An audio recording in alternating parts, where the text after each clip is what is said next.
Under the blazing sun, a weary maid tore her last piece of bread, offering it to a hungry stranger by the dusty roadside.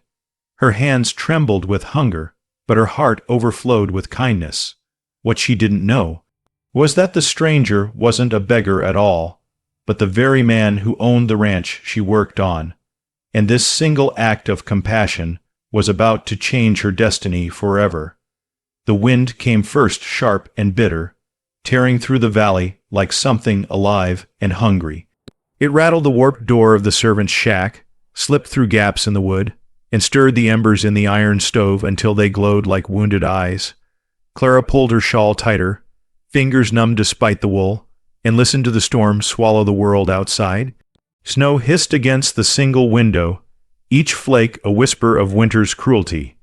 The lamp on the table flickered, casting her shadow long and thin across the rough, blanked floor.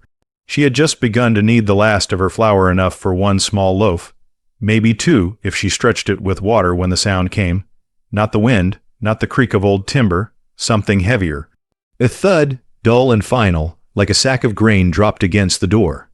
Clara froze, her hands white with flour dust. The storm howled louder, as if trying to drown out whatever lay beyond the threshold. She knew better than to open that door. Out here, past the grand ranch house where the family slept in feather beds, past the corrals and the frozen creek, there were no neighbors, no help. Only the wild dark and whatever it carried. But the thud came again, weaker this time, followed by a scrape, like something clawing for purchase. She moved without thinking, driven by something older than fear. The cold rushed in the moment she cracked the door open, stealing the warmth from the room in a single breath. Snow swirled across the threshold, and there collapsed against the frame, barely visible beneath a coat caked with ice, was a man. His face was pale as death, lips tinged blue, eyes half shut and unseeing. Blood had frozen in a thin line along his temple. His hands, raw and cracked, were curled into fists as if he'd been holding on to life by sheer will alone. Clara didn't scream. She didn't pray.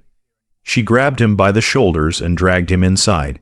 He was heavier than he looked, his body a dead weight that left a trail of snow and mud across her floor.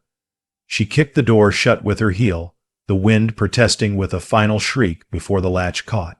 The room fell silent except for the ragged rasp of his breathing, shallow, uneven, barely there. She knelt beside him, heart hammering, and pressed her fingers to his throat. A pulse, faint but steady. "God help me," she whispered, though she wasn't sure if she was asking for mercy or forgiveness. She worked quickly, her hands moving with the efficiency of someone who'd learned early that hesitation cost more than action. His coat came off first, stiff with frost, the fabric torn in places, smelling of sweat and smoke and something else she couldn't name. Beneath it, his shirt was soaked through, clinging to his ribs like a second skin. She peeled it away, her breath catching at the sight of bruises blooming dark across his chest, the sharp jut of bones that spoke of hunger as much as injury. The fire hissed as she fed it another log, coaxing the flames higher. She dragged a thin blanket from her cot and wrapped it around him, then filled a tin cup with water from the bucket by the stove. It was cold, but it was all she had. She lifted his head, careful, and pressed the rim to his lips. "Drink," she said softly. He didn't respond. His eyes remained closed, lashes dark against his pallid skin. But when she tipped the cup, his throat moved, swallowing once, then again. A small victory. She sat back on her heels, staring at him in the firelight. His face was angular, weathered by sun and wind, with lines carved deep around his eyes, the kind that came from squinting into distances too vast to measure. His hair, dark and damp, clung to his forehead. He looked like he'd been running from something, or toward it. Outside, the storm raged on, burying the world beneath layers of white. Inside, the fire crackled and popped, filling the silence with its own quiet language. Clara returned to her dough, kneading it with hands that trembled only slightly now. The rhythm soothed her. Fold, press, turn, fold. She shaped it into a small round loaf and set it on the iron plate above the stove, watching as the heat began to work its slow magic. The stranger stirred, a low groan escaping his lips. His eyes fluttered open, dark eyes, confused and unfocused, sweeping the room as if trying to make sense of where he was. They landed on her, and for a moment neither of them moved. "Easy," Clara said, her voice steady despite the unease coiling in her chest. "You're safe." He tried to sit up, but his body betrayed him, muscles seizing with pain. He fell back with a sharp intake of breath, one hand clutching his ribs. "Don't," she said, moving closer. "You're hurt. Just stay still." His gaze followed her, wary but too weak to resist. "Where?" His voice was rough, barely more than a rasp. "My home," she said simply. "What's left of it, anyway?" She gestured to the cramped space, the cot in the corner, the single chair, the stove that kept them both from freezing. "You were at my door. I brought you in." He blinked, processing this slowly. "You shouldn't have." "Maybe not," Clara said, turning back to the bread. "But I did." Silence settled between them, broken only by the crackle of fire and the moan of wind through the eaves. She could feel his eyes on her, studying, questioning. She didn't look back. Instead, she focused on the bread, watching as it began to brown, the smell of it filling the small room with something almost like comfort. "What's your name?" she asked after a while, her voice quiet. A pause. Then, "Jonas. Jonas," she repeated, testing the weight of it. "I'm Clara." He didn't respond, but she saw the faint nod, the way his eyes drifted to the flames as if seeking warmth there as much as from the blanket. She pulled the bread from the stove, the crust dark and uneven, and broke it in half. Steam rose from the soft center, curling into the cold air. She held out one half to him. He stared at it, then at her, something unreadable crossing his face. "That's yours." "It's ours," Clara said firmly. "Now take it before it gets cold." His hand shook as he reached for it, fingers closing around the warm bread like it was something sacred. He brought it to his mouth and ate slowly, each bite deliberate, eyes closing as if savoring not just the taste but the act itself. Clara watched him for a moment, then turned away, eating her own half in silence. The night deepened. The storm outside showed no sign of relenting, piling snow against the door, sealing them in. Clara banked the fire, making sure it would last through the hours ahead, then pulled the single blanket tighter around the stranger Jonas before retreating to her chair. "You should sleep," she said. "So should you," he replied, his voice stronger now but still edged with exhaustion. She almost smiled. "I will." But she didn't. She sat in the chair, arms wrapped around herself, listening to the rhythm of his breathing as it slowly evened out. She didn't know who he was, didn't know what trouble he might bring, but out here, in the cold dark, mercy was all she had to give, and so she gave it. Dawn came slow and reluctant, the storm finally exhaling its last breath as pale light seeped through the cracks in the walls. Clara woke to find Jonas watching her, his eyes clearer now, the color returning to his face. He didn't speak, and neither did she. They simply existed in that fragile quiet, two strangers bound by the simple, dangerous act of kindness. Outside, the world was white and still, as if the earth itself had been remade in the night. But inside, something else had begun, a thread pulled taut between them, invisible but undeniable, a debt unspoken, a question unasked. And as the morning light stretched across the floor, Clara couldn't help but wonder, who was this man she'd saved, and what would it cost her to find out? But as dawn burned through the storm's haze, the stranger's eyes opened, and the lie he carried began to breathe.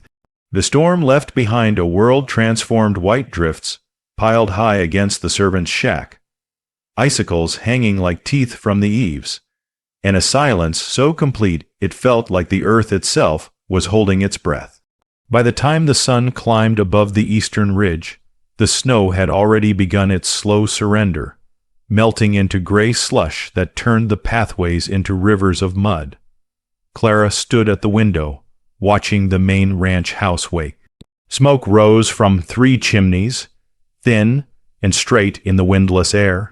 Lamplight flickered behind curtained windows where the family moved through their morning rituals, coffee in porcelain cups, eggs on fine china, conversations that never touched the cold or the hunger or the fear that lived just beyond their walls. She turned away, her jaw tight. Behind her, Jonas sat on the edge of the cot, his movements still careful, still measured. 3 days had passed since the storm, and color had returned to his face, strength to his limbs. But he hadn't left, and she hadn't asked him to. "You need to stay hidden today," Clara said, pulling her worn apron over her dress. "The overseer makes his rounds on Thursdays. If he sees you, I know," Jonas said quietly. His voice had lost its rasp, settling into something deeper, steadier. "I'll stay quiet." She nodded, gathering the empty water bucket. "There's bread in the tin. And don't open the door for anyone." His eyes followed her as she moved toward the threshold, something unreadable passing across his face. "Clara." She paused, hand on the latch. "Thank you." The words were simple, but they carried weight, the kind that pressed against the chest and made breathing harder. She didn't turn around, didn't trust herself to meet his gaze. "Just stay out of sight," she said, and stepped into the cold. The walk to the main house took her past the stables, where hands were already mucking stalls and tending horses that ate better than the people who served them. Past the bunkhouse, where the ranch workers slept 6 to a room on straw mattresses that stank of sweat and despair. Past the well, where 2 women stood pumping water, their faces carved from the same stone as the mountains behind them. One of them nodded to Clara, the other looked away. The kitchen entrance sat at the back of the house, a narrow door that led into a world of heat and steam, and the sharp voice of Mrs. Brennan, the head cook. She was a wide woman with hands like hammers and eyes that missed nothing. "You're late," she said without looking up from the pot she was stirring. The path was mud.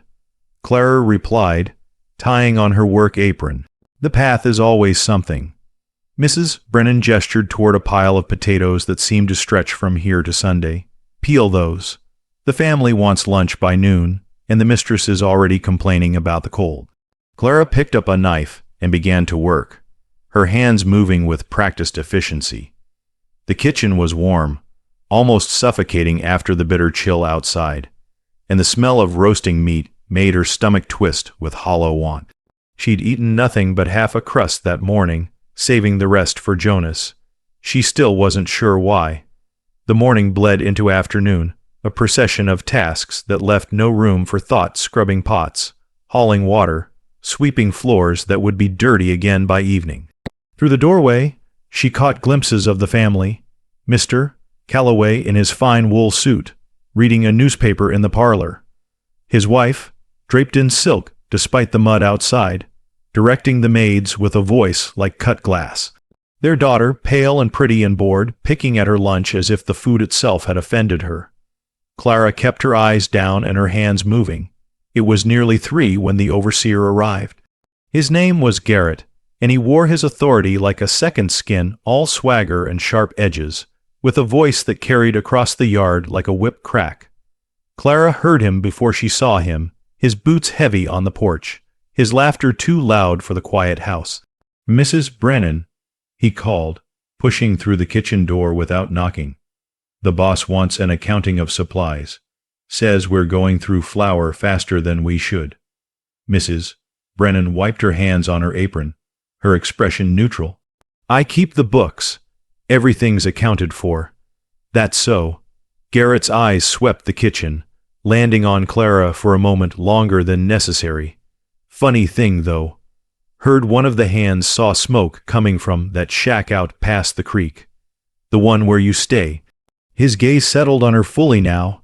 "You got company, girl." Clara's hand stilled on the pot she was scrubbing. Her heart hammered against her ribs, but her face remained calm. "No, sir." "No." He stepped closer, boots tracking mud across the clean floor. "Because if you're sheltering someone vagrant, drifter, doesn't matter, that's stealing from Mr. Calloway. Stealing his firewood, his space, his charity." "I'm not sheltering anyone," Clara said evenly. "The smoke was mine. I was cold." Garrett studied her, eyes narrow. Then he smiled, and it was worse than his suspicion. "You're a poor liar, Clara, but I'll let it pass, this time." He turned toward the door, then paused. "But if I find out different, you'll be gone before sunset." "Understood," she nodded, not trusting her voice. He left, his laughter trailing behind him like smoke. Mrs. Brennan said nothing, but her eyes found Clara's across the kitchen, a warning written there as clear as words. The rest of the day passed in a blur of anxiety and exhaustion. By the time Clara was released, the sun had already dipped below the mountains, painting the sky in shades of bruised purple and ash. She hurried back along the muddy path, her breath misting in the cold air, her mind racing. She found Jonas standing by the window, his silhouette dark against the fading light. "You heard," she said. "I heard." He turned to face her, and in the dim light, she saw the tension in his jaw, the guilt that shadowed his eyes. "I'm bringing you trouble. You're bringing me what you've always brought," Clara said, setting down the small bundle of bread she'd managed to sneak from the kitchen. "A choice. Some choice," he said bitterly. "Risk everything or turn out a man who will probably die in the next storm." "You're not dying anymore," Clara said, moving to light the lamp. The flame caught, pushing back the darkness. "You're healing. Another few days, maybe a week, and you'll be strong enough to leave. And go where?" The question hung in the air between them, heavy and unanswerable. Clara busied herself at the stove, coaxing the embers back to life, adding a precious log to the flames. She didn't know how to answer him. Didn't know if there was an answer. "Wherever men like you go," she said finally, her back to him. "Men like me." He laughed, but there was no humor in it. "You don't know anything about men like me." "I know you were half dead when you got here," Clara said, turning to face him. "I know you haven't told me where you came from or why you were out in that storm. And I know that every time you look toward the main house, something changes in your face, like you're seeing something the rest of us can't." Jonas went very still. "But I also know," Clara continued, her voice softer now, "that you mended the latch on my door without being asked. That you split kindling even though your hands were still shaking. That you gave half your bread to the barn cat yesterday when you thought I wasn't looking." She held his gaze. "So whatever you're running from, Jonas Hale, if that's even your real name, you're not all bad." For a long moment he said nothing. Then he crossed to the table and sat, his movements weary. "It's my real name. The rest," he shook his head. "The rest is complicated." "Everything's complicated," Clara said, joining him at the table. She broke the bread in half, handing him the larger piece. "Doesn't mean it can't be simple, too." They ate in silence, the fire crackling between words unspoken. Outside, the mud was freezing again, hardening into ruts that would make tomorrow's walk treacherous. Inside, the small room held them like a secret two people who shouldn't have crossed paths, bound together by circumstance and something neither could name. When the bread was gone, Jonas spoke again. "The overseer, Garrett. He's always like that." Clara nodded. "He runs the ranch like it's his own. Mr. Calloway trusts him with everything, the books, the workers, the discipline." "And Calloway, what's he like?" She considered this, staring into her empty cup. "Rich, distant. I've worked here 3 years, and he's never once looked at me long enough to remember my face." She glanced up. Why? Jonas didn't answer immediately. His eyes had drifted to the window again, toward the main house with its glowing windows and warm fires. When he spoke, his voice was quiet, almost to himself, just trying to understand the place. But Clara heard something else beneath the words, something like recognition. Like grief, the days that followed fell into a careful rhythm. Clara would rise before dawn, leaving Jonas with bread and water, and walk to the main house through the cold. She would work until her hands bled, until her back screamed, until the sun set and released her back into the darkness. And she would return to the shack to find small changes: the floor swept, the water bucket filled, the firewood stacked neat against the wall. Jonas never left during daylight. But at night, when the ranch slept, Clara would sometimes wake to find him gone, a shadow moving through the moonlit yard. She never asked where he went. She wasn't sure she wanted to know, but she saw the changes in him. The way his eyes grew harder when he watched the workers shuffle past, heads down, shoulders bent. The way his jaw clenched when Garrett's voice carried across the yard, sharp and mocking. The way he stared at the main house, as if it were a puzzle he was trying to solve, or a prison he was trying to escape. One evening, nearly a week after the storm, Clara returned to find him carving something by the fire. His hands moved with surprising grace, the knife peeling away thin curls of wood that fell like snow to the floor. "What is it?" she asked, hanging her shawl by the door. He held it up, a small bird, wings spread as if caught mid-flight. The detail was remarkable, each feather distinct, the curve of the beak sharp and true. "For you," he said simply, offering it to her.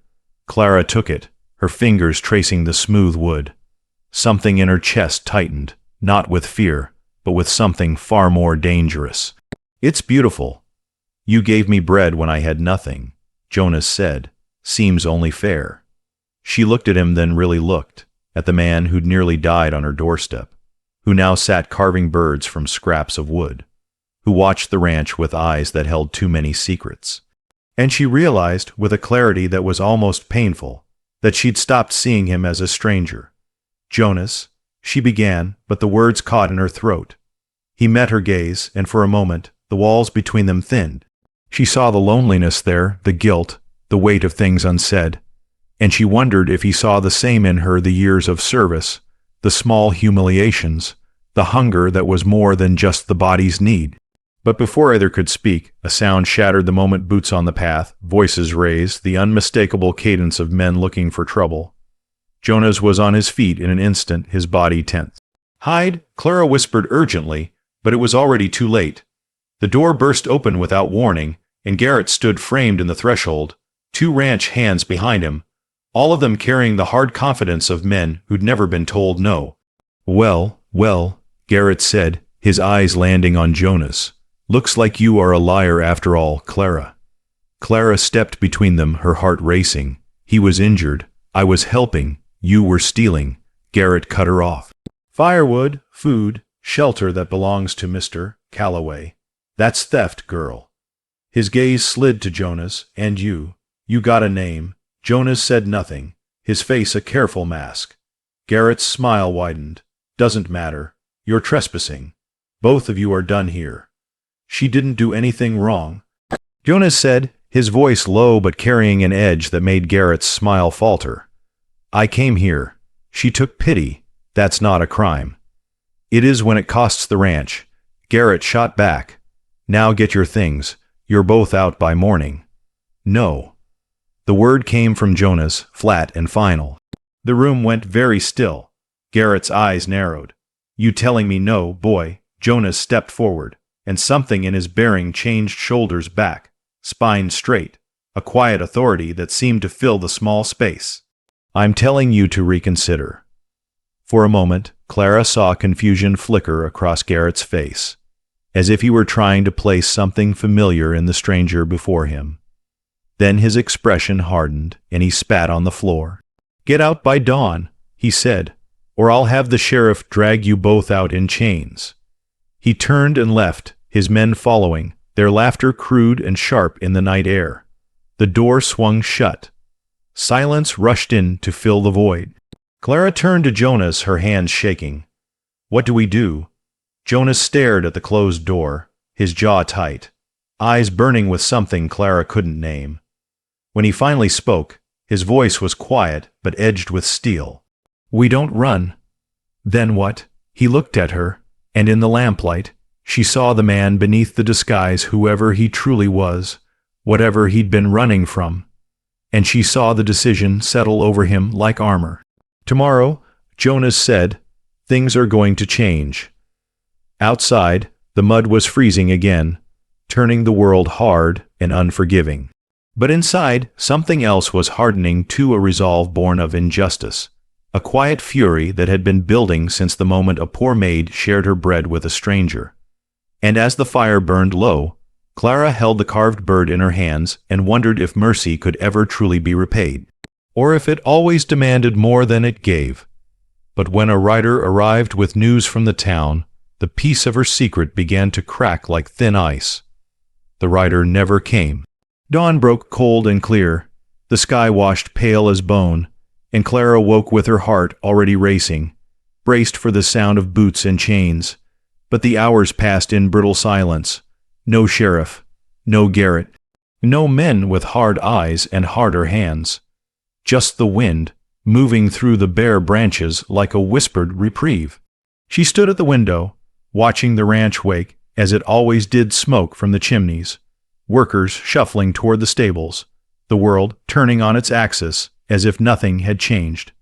But something had. She felt it in the way Jonas moved behind her, restless and deliberate, a man waiting for a storm that refused to break. "They're not coming," she said finally, though she wasn't sure if she believed it. "Not yet," Jonas replied. She turned to find him pulling on his coat, the one she dried and mended, the tears sewn with careful stitches that would never be invisible but would hold. He moved toward the door, and panic flared in her chest. "Where are you going? To work."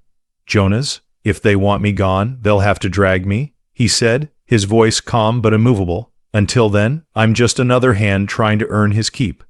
"That's not how it works here," Clara said, stepping between him and the door. "You don't just show up and expect. I know how it works."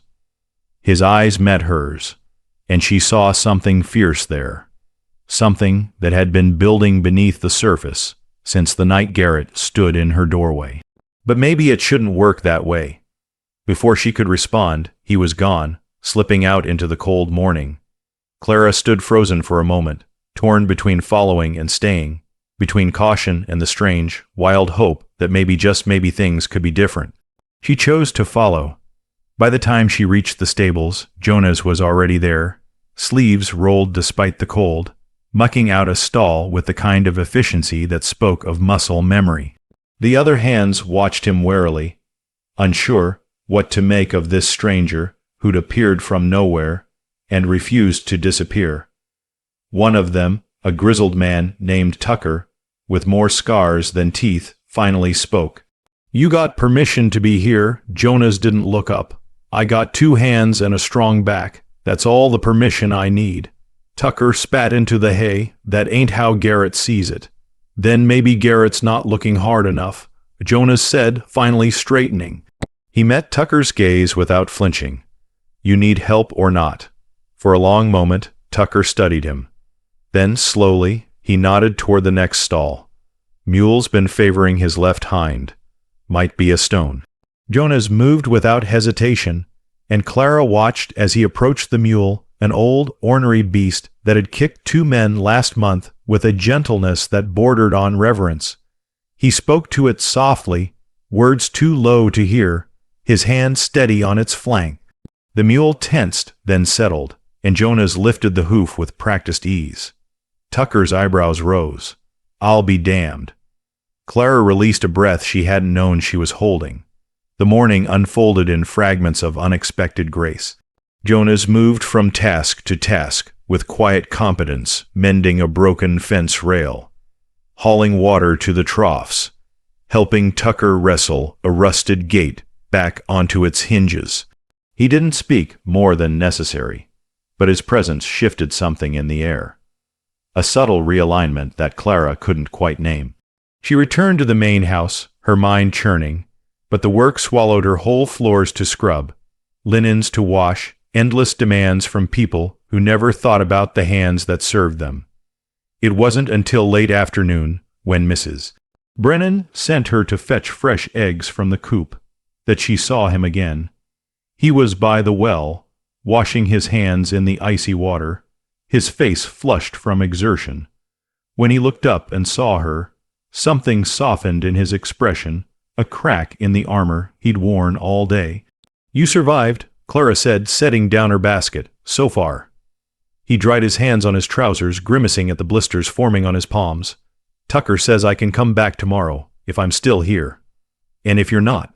Jonas glanced toward the main house, its windows glowing warm in the fading light. "Then I'll have tried."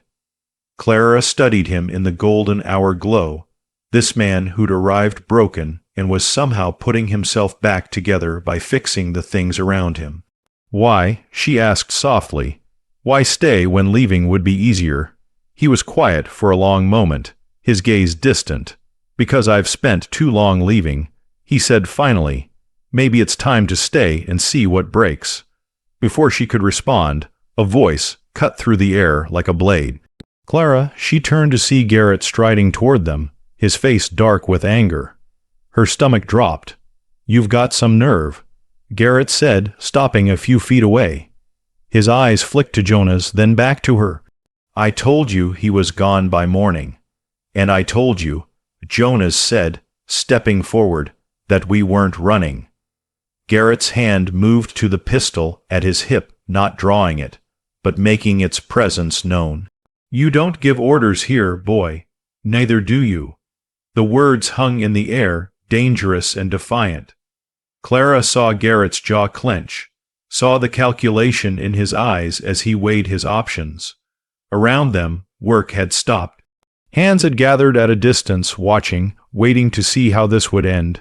You're trespassing on Mr. Calloway's land, Garrett said, his voice tight. That's a crime. Then let Mr. Calloway tell me himself. Jonas replied, his tone level but laced with steel. Not his dog. The insult landed like a slap. Garrett's face went red, his hand tightening on the pistol grip. For a heartbeat, Clara was certain he'd draw it. Certain this would end in blood and regret. But then a new voice entered the fray, older, rougher, but carrying weight. Garrett. Tucker stepped forward, his weathered face unreadable.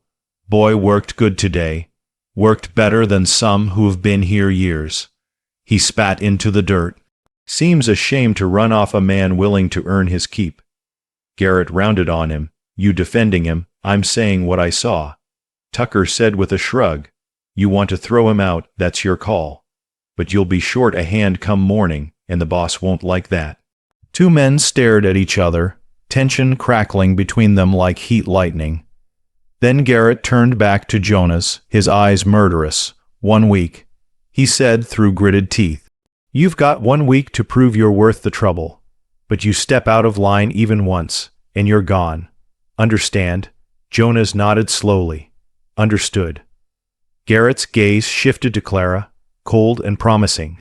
And you're responsible for him. Anything he does wrong, it's on your head.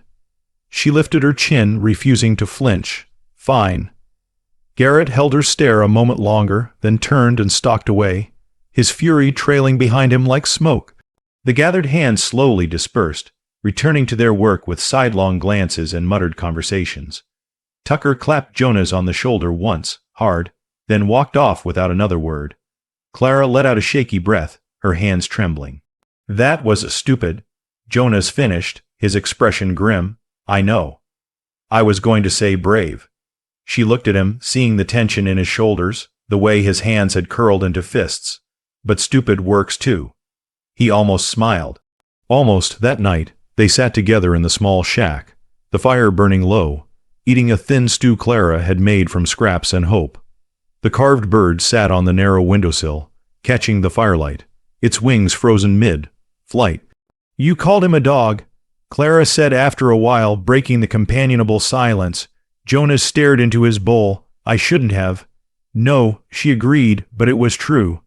He looked up at her, surprise flickering across his face.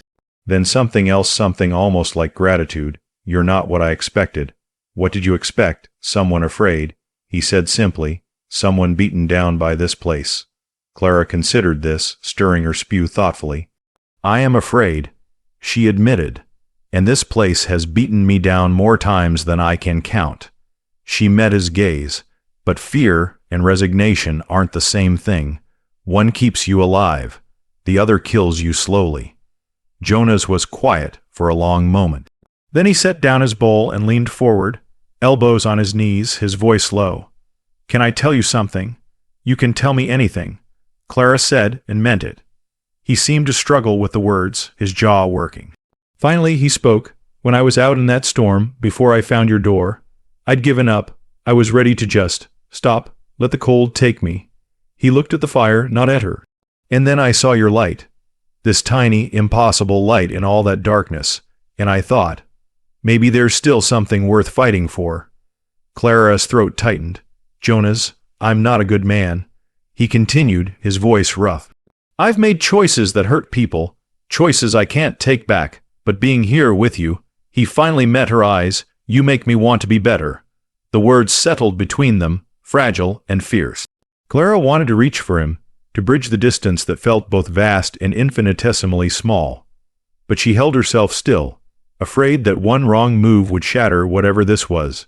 "Then be better," she said softly. "Not for me, for yourself."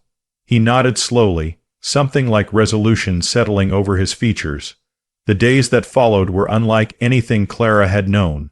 Jonas returned to the stables each morning before dawn, working alongside Tucker and the other hands with a quiet determination that slowly, grudgingly, earned their respect. He never complained, never faltered, even when the work left him exhausted and aching. And in the evenings, he would return to the shack and help Clara with the small tasks she'd always done alone, fetching water from the creek, splitting kindling, patching the roof where winter had torn holes in the tar paper. They worked in easy silence, a rhythm emerging between them that felt ancient and new all at once.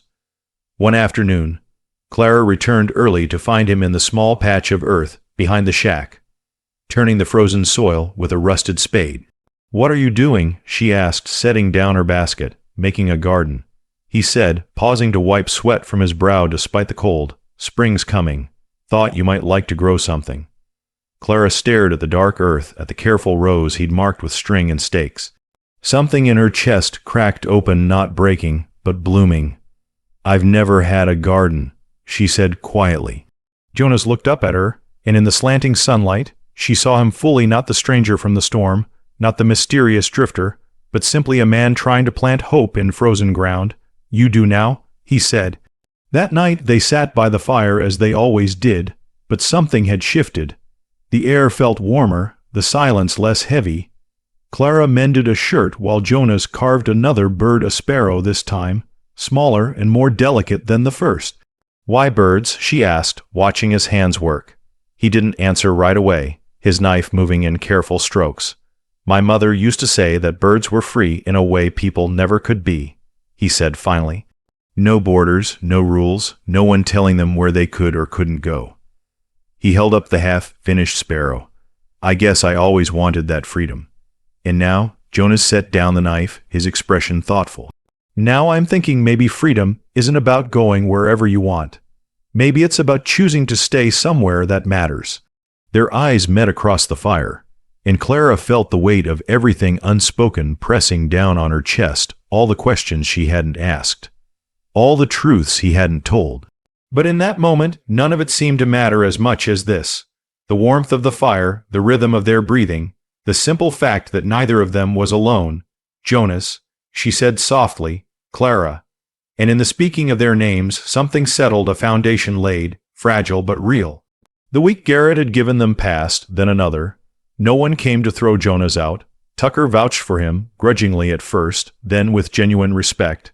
The other hands began to nod when he passed, to include him in their rough camaraderie.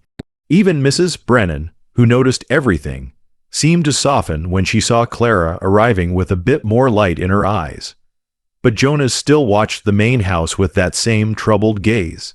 And sometimes, late at night, Clara would wake to find him standing at the window, staring into the darkness as if seeing ghosts only he could name. She never asked, but she wondered. And as the snow began to melt in earnest, revealing the brown earth beneath, as the first brave shoots of green pushed through the mud, Clara allowed herself something she hadn't dared in years. She allowed herself to hope. The garden would grow, spring would come, and maybe, just maybe, the bread she'd shared in the storm would yield a harvest neither of them could have imagined. But mercy, Clara was learning, always came with a price. And the bill was about to come due. Yet even as light filled the stables, a darker truth was riding toward them, boots, spurs, and judgment in the dust. Spring arrived like a slow exhale, thawing the world one grudging inch at a time. The creek ran fast and cold, swollen with snowmelt, and the mud grew so thick it swallowed boots whole. But beneath the mess, life was stirring green shoots pushing through the dark earth. Birds returning to the eaves, morning light stretching longer across the valley. Clara woke before dawn as she always did, but now there was something different in the ritual. Jonas would already be awake, feeding the fire, setting water to boil. They moved around each other in the small space like dancers learning a familiar pattern, passing without collision, existing in a quiet harmony that needed no words. "Tucker wants help with the new foals today," Jonas said, pulling on his coat. The blisters on his hands had hardened into calluses, his shoulders had broadened from the work. He looked less like the half-dead stranger from the storm and more like someone who belonged. "Be careful," Clara said, as she did every morning. "Always am," he replied, as he did every morning. But this morning, something in his smile lingered a heartbeat longer. And when he left, Clara stood at the door watching until he disappeared into the gray dawn, a strange unease coiling in her stomach. She tried to shake it off as she walked to the main house, tried to lose it in the rhythm of work. But it clung to her like smoke, and when she saw the horses tied outside the main entrance, fine animals with silver-trimmed saddles, the kind that belonged to men who'd never known a day's real work, the unease crystallized into dread. Mrs. Brennan's face was tight when Clara entered the kitchen. "Company from town," she said shortly. "The master's associates, they'll be here through supper, so everything needs to be perfect." Clara nodded and set to work. But through the doorway she caught glimpses of the visitors, 3 men in expensive suits, their voices booming through the parlor, their laughter sharp and self-satisfied. Mr. Calloway moved among them with the easy confidence of a man among equals, pouring whiskey, discussing cattle prices and railroad contracts and the price of other men's labor. And then she saw him. At the edge of the group, standing with a glass he wasn't drinking, was a 4th man, younger than the others, his clothes slightly less fine, but his eyes sharp and watchful. He was studying the house as if taking inventory, his gaze sweeping over the furniture, the paintings, the servants moving silently through the rooms.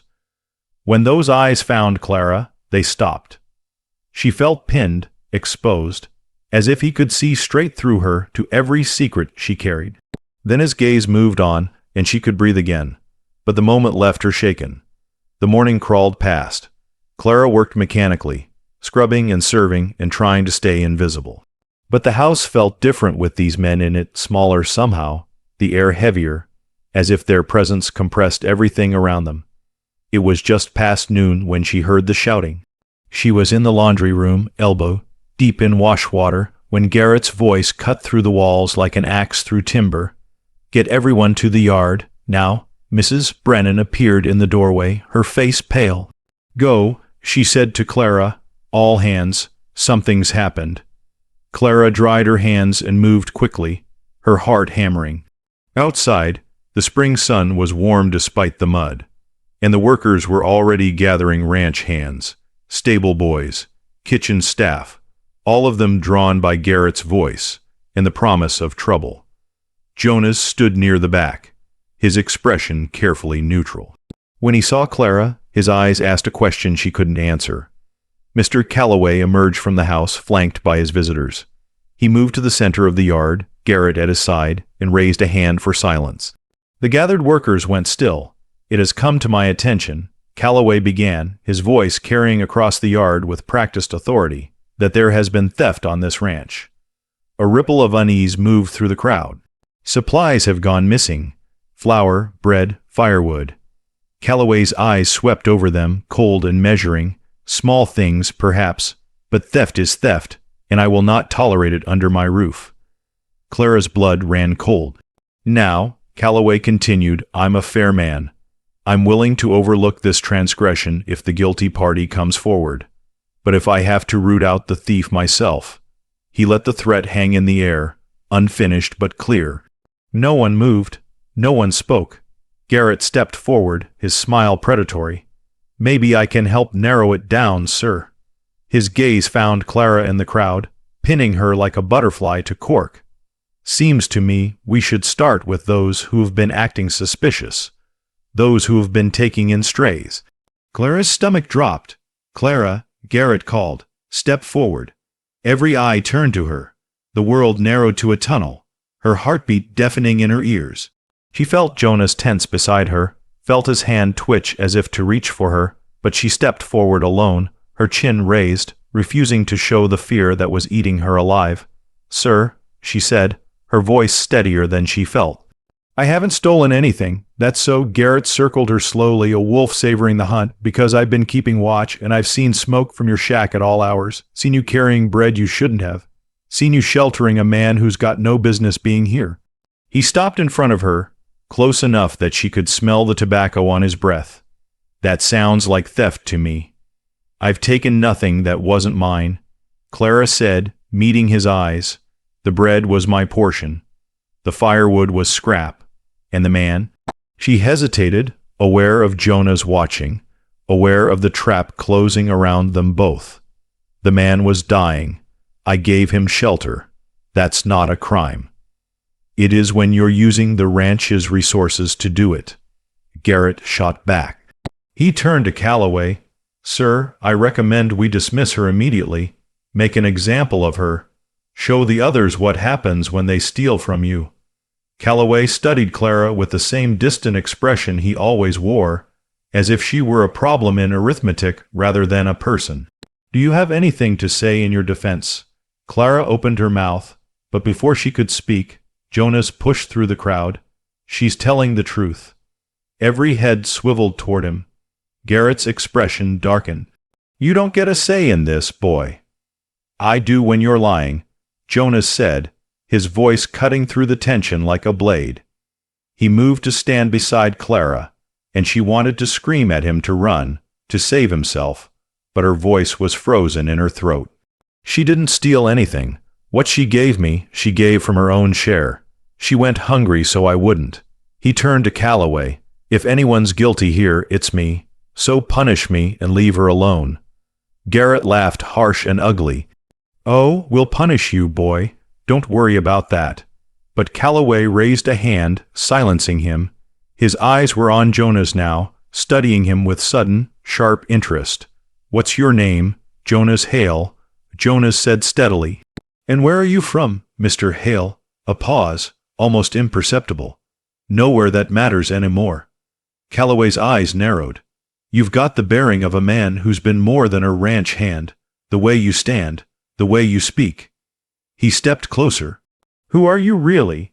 Jonas held his gaze, and Clara saw the calculation happening behind his eyes, the weighing of truth against consequence, the decision forming like ice on still water.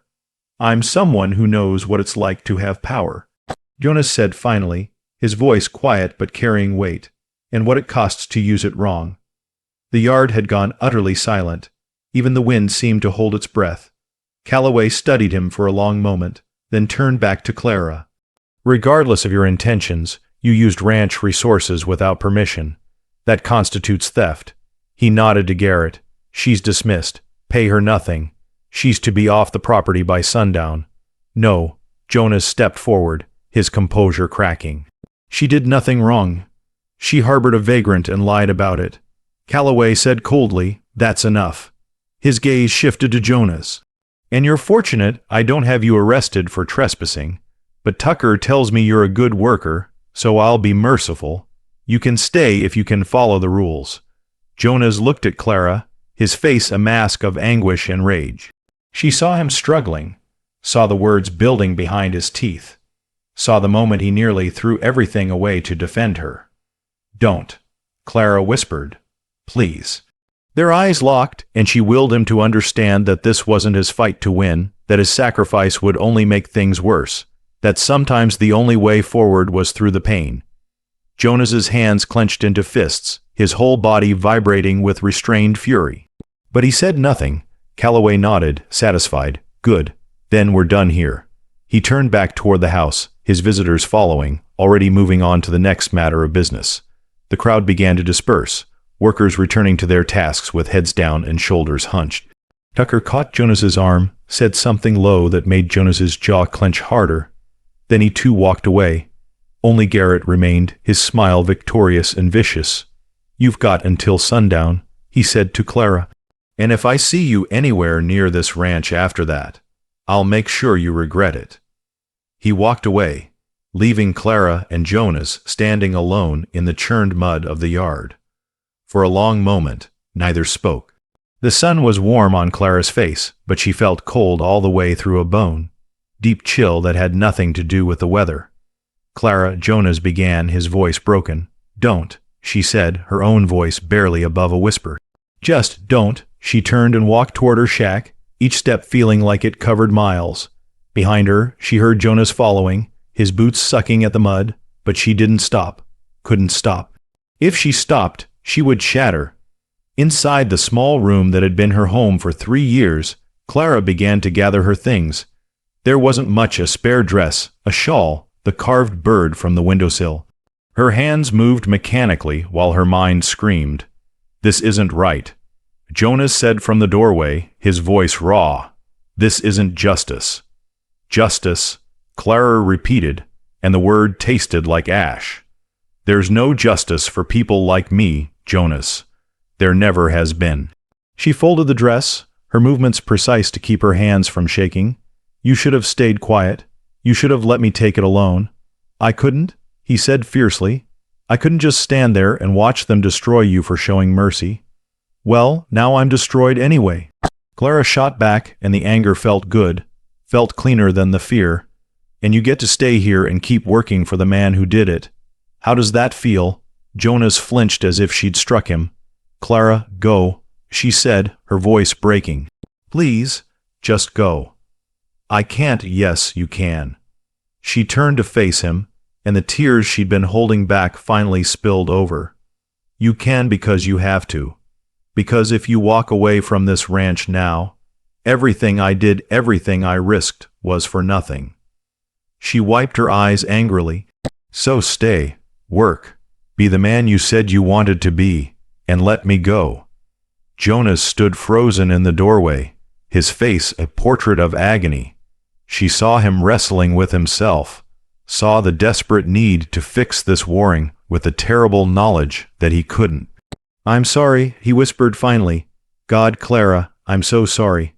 "I know," she said softly. "Me too." He reached into his pocket and pulled out the small sparrow he'd been carving, finished now, perfect in its delicate detail. He set it on the table beside the other bird, his hand trembling.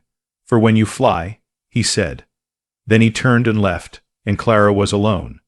She stood in the silence, staring at the 2 wooden birds on the table, and allowed herself one moment, just one, to collapse under the weight of it all.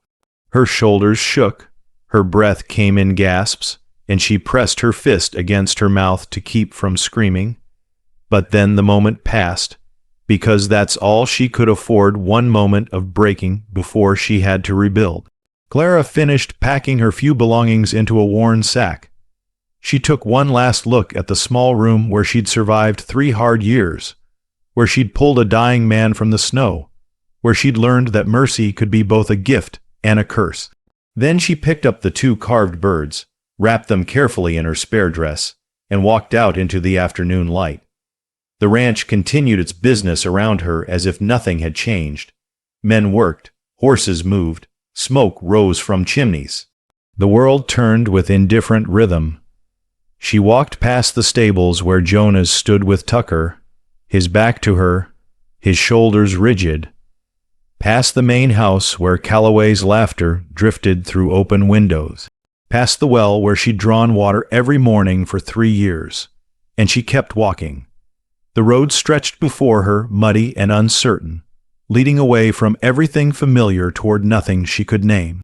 Her feet hurt. Her back ached. Her heart felt like someone had carved it from her chest and left a hollow space behind. But she walked, because that's what you did when the world took everything. You walked until you found a place to stop, and then you figured out how to survive again. Behind her, hidden from view, Jonas watched her go. His hands gripped the fence rail so hard his knuckles went white. his whole body trembling with the effort of staying in place. Tucker stood beside him, quiet and observing. Finally, the old ranch hand spat into the dirt.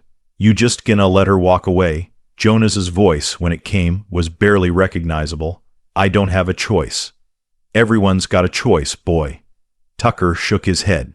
"Question is whether you got the spine to make the right one." He walked away, leaving Jonas alone with his guilt and his silence. In the main house, Calloway poured whiskey for his guests and discussed profit margins. Garrett counted the day's small victory and planned the next. The young man with the watchful eyes stared out the window at the figure disappearing down the road and made mental notes that would matter later. And Clara walked past the boundary of the ranch, past the place where land became territory, past the point of no return.